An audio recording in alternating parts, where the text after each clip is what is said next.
Anda kembali di Suara Anda, pemirsa, untuk memberikan informasi kepada investor dan calon investor dalam rangka mendukung hilirisasi industri. Badan Koordinasi Penanaman Modal BKPM tanggal 26 dan 27 Juni telah mengadakan seminar nasional investasi dan gelar investasi potensi dari seluruh provinsi di Indonesia dengan tema hilirisasi di sektor pertambangan dan pertanian. Dan sekarang kita kembali ke Pak Panggah. Pak Panggah, tadi ada beberapa poin yang saya ambil dari pernyataan dari Bu Henry. Fokus kemana, lalu insentif apa yang mungkin rencana atau mungkin sudah diberikan? Ya, jadi memang kalau kita fokus ke hilirisasi mineral logam misalnya ya, itu kan kita kan ada 160 sekian jenis mineral ada di Republik ini, dari yang besar-besar sampai yang kandungannya kecil-kecil. Nah, kita ngambil fokus 4 saja.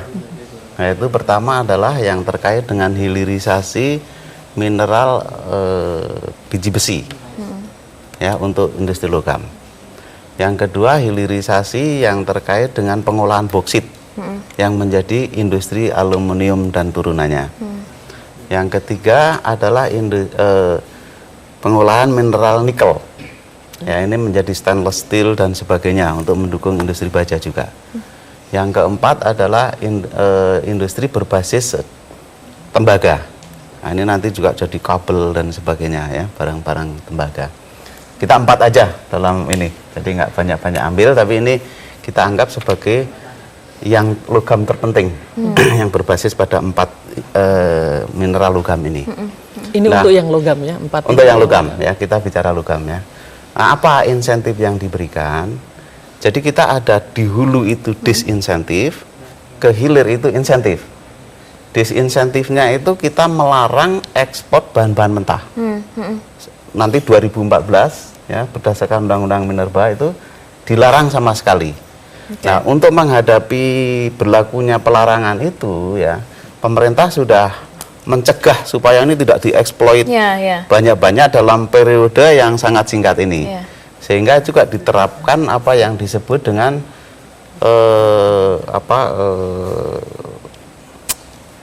namanya pajak ekspor, pajak ekspor 20% ya. Di luar itu juga ada ketentuan mengenai harus mengadakan hilirisasi oleh peraturan Menteri SDM. Disinsentifnya, insentifnya adalah kita sudah mengeluarkan namanya tax holiday untuk mineral logam nih ya, tax holiday untuk industri logam dasar. Sebenarnya ada 4 ya, 4 sektor, nggak saya sebutkan karena waktunya, tapi sektor industri logam dasar masuk di dalam skim tax holiday. Selain tax holiday adalah tax allowance kita berikan, tinggal pilih mau pilih tax holiday apa tax allowance. Selain itu yang sudah eksis sudah lama adalah mengenai diberikannya pembebasan bea masuk untuk industri pembangunan industri untuk importasi barang modal dan bahan baku. Jadi ada insentif di insentif. Ini saya kira cukup sederhana mengenai insentif-insentif ini, tapi yang paling penting yang saya rasakan tiap hari saya ngadepin ya, sebenarnya bagaimana mengawal ya, mengawal dari proyek-proyek penting ini, ya, karena investasi di sini itu tidak begitu mudahnya ya. Banyak sekali aturan-aturan yang di daerah itu sangat bisa satu industri itu bisa lebih dari 150 izin yang harus ini harus dikawal. Nah, sehingga visi antara pusat, kemudian gubernur, bupati ini harus sama ini.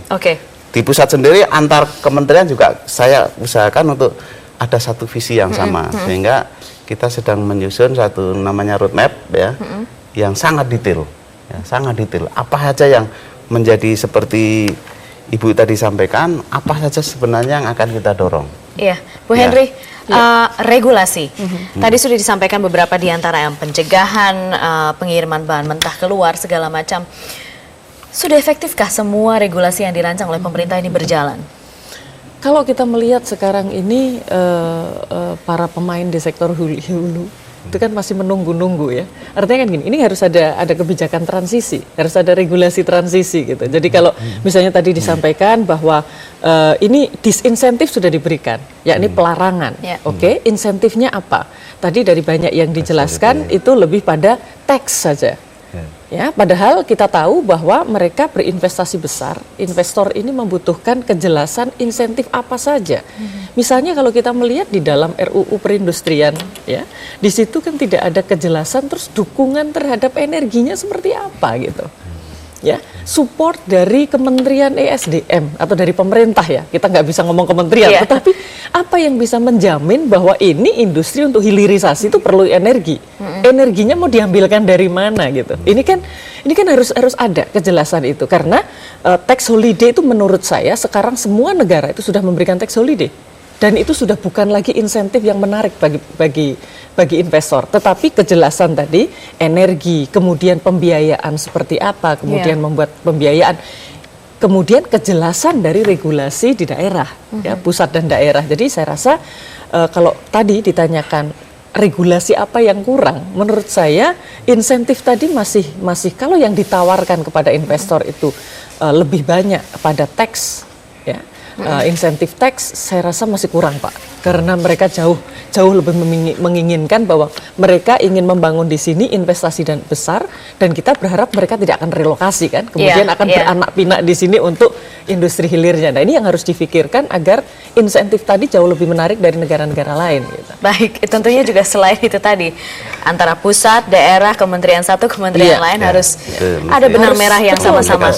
Ya, baik. Kita sekarang jeda dulu. Nanti kita akan kembali masih tentang hilirisasi industri. Tetap bersama kami di Suara Anda.